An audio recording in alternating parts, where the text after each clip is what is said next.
오늘 함께 읽으실 말씀은 출애굽기 19장 16절부터 25절까지의 말씀입니다. 셋째 날 아침에 우레와 번개와 빽빽한 구름이 산 위에 있고 나팔 소리가 매우 크게 들리니 진중에 있는 모든 백성이 다 떨더라. 모세가 하나님을 맞으려고 백성을 거느리고 진에서 나오매 그들이 산 기슭에 서 있는데 시내산의 연기가 자욱하니 야훼께서 불 가운데서 거기 강림하심이라. 그 연기가 온기가마 연기같이 떠오르고 온 산이 크게 진동하며 나팔 소리가 점점 커질 때에 모세가 말한즉 하나님이 음성으로 대답하시더라. 야훼께서 시내산 그 산 꼭대기에 강림하시고 모세를 그리로 부르시니 모세가 올라가매 야훼께서 모세에게 이르시되 내려가서 백성을 경고하라. 백성이 밀고 들어와 나 야훼에게로 와서 보려고 하다가 많이 죽을까 하노라. 또 야훼에게 가까이 하는 제사장들에게 그 몸을 성결히 하게 하라. 나 야훼가 그들을 칠까 하노라. 모세가 야훼께 아뢰되 주께서 우리에게 명령하여 이러시기를 산 주위에 경계를 세워 산을 거룩하게 하라 하셨사온즉 백성이 시내산에 오르지 못하리이다. 야훼께서 그에게 이르시되 가라. 너는 내려가서 아론과 함께 올라오고 제사장들과 백성에게는 경계를 넘어 나 야훼에게로 올라오지 못하게 하라. 내가 그들을 칠까 하노라. 모세가 백성에게 내려가서 그들에게 알리니라. 아멘. 샬롬. 오늘도 말씀을 통해 하나님께 더 가까이 나아가는 하루 보내시길 축복합니다. 저는 오늘 본문 말씀을 통해 나 야훼가 그들을 칠까 하노라 라는 제목으로 말씀을 묵상해 보기 원합니다. 본문 19장의 배경은 출애굽한 이스라엘 백성들이 가나안으로 가는 여정 속에 있었던 일입니다. 애굽을 탈출해서 기적적으로 홍해를 건넜고 강야길로 들어가서 강야의 한복판인 시내산에서 있었던 일입니다. 하나님은 이곳에 장막을 친 이스라엘 백성들에게 하나님의 준엄한 뜻을 전하셨습니다. 모세를 시내산으로 올라오라고 부르셨습니다. 모세는 시내산에서 하나님과의 깊은 교제와 대면을 통해 하나님의 뜻을 이스라엘 백성들에게 전했습니다. 먼저 하나님은 이스라엘 백성들에게 축복을 선언하셨습니다. 하나님이 얼마나 이스라엘을 사랑하셨는지 그들을 독수리 날개로 업어 인도하셨다고 말씀하셨습니다.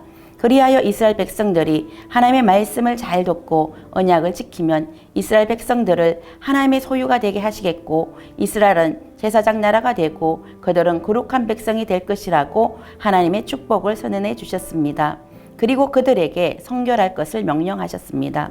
하나님이 모세를 통해 백성들에게 요구하시는 것은 바로 성결입니다. 스스로 성결케 하라는 것입니다. 14절은 구체적으로 백성들이 어떻게 성결하게 했는지를 기록했습니다. 먼저 백성들은 자기 옷을 빨았습니다. 모세는 준비하여 셋째 날을 기다리고 여인을 가까이 하지 말라고 했습니다. 성결이란 거룩하고 깨끗함을 말합니다. 우리가 하나님께 나아갈 때, 하나님 앞에 설 때, 하나님의 자녀와 백성으로 세상을 살 때 우리는 거룩하고 깨끗해야 합니다. 야훼 하나님께서 이스라엘 백성들을 성결하게 준비시키시고 제3일에 온 백성의 목전에서 시내산 위에 강림하시겠다고 말씀하셨습니다. 드디어 준비한 셋째 날이 이르렀습니다.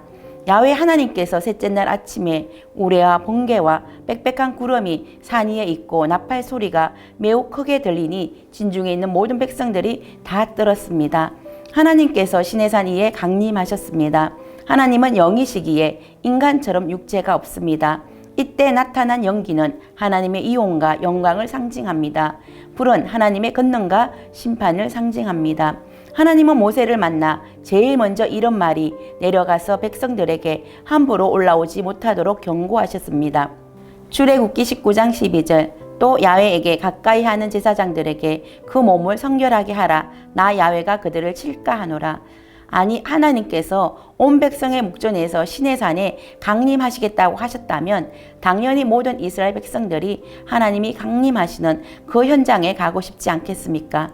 그런데 이스라엘 백성들이 그 몸을 성결하게 하지 않았다면 나 야훼가 그들을 칠까 하노라 라고 엄히 경고하셨습니다. 왜 하나님이 강림하시는 그곳에서 나 야훼가 이스라엘 백성들을 칠 것이라고 경고하셨습니까? 이것은 하나님께서 이스라엘 백성들을 치시겠다고 하시는 것이 아닙니다. 거룩한 하나님의 임재 가운데 죄인들이 침범했다가는 모두 죽임을 당할 수 있기 때문에 이스라엘 백성들이 죽임당하는 것을 미연에 방지하기 위해 철저히 경계를 설 것을 경고하신 것입니다. 그래서 산 주위에 경계를 세우고 산 자체를 거룩하게 구별하도록 명령하셨습니다. 그리하여 제사장들과 백성에게는 경계를 넘어 야훼에게 올라오지 못하도록 했지만 모세와 아론은 함께 올라오도록 허락해 주셨습니다. 거룩하고 두려운 하나님이 왜 굳이 이렇게 백성들이 보는 가운데 강림하셨습니까? 그것은 백성들에게 하나님이 어떤 분이신지 인간의 눈높이로 보여주시고 더욱 경외하며 믿게 하려는 의도였습니다. 또한 모세와 아론의 근위를 세워주기 위함입니다. 백성들은 모세가 말하니 하나님이 음성으로 대답하시는 장면을 목격했습니다. 하나님과 직접 독대하는 자는 모세뿐임을 분명하게 보여주시고 모세의 지도에 순종할 것을 일깨워 주시려는 의도입니다. 또한 아론은 모세와 함께 시내산에 올 수 있도록 허락해 주심으로 앞으로 지성소에 들어갈 수 있는 사람은 대제사장이라는 것을 보여주셨습니다. 시내산은 하나님이 계시는 지성소가 된 셈입니다. 하나님은 빛이십니다.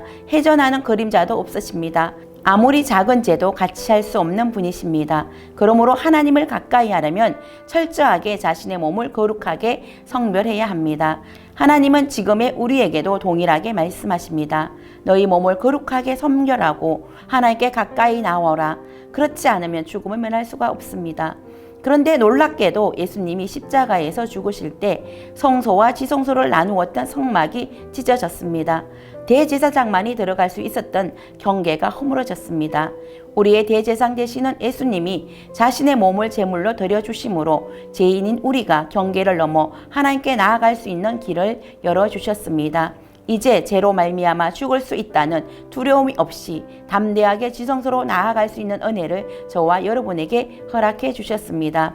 예수 그리스도의 피로 말미암아 우리의 죄를 씻어 주셨기 때문입니다.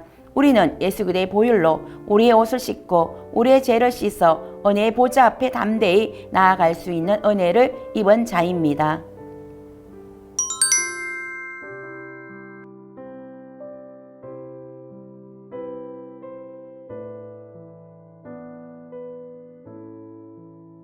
기도하겠습니다.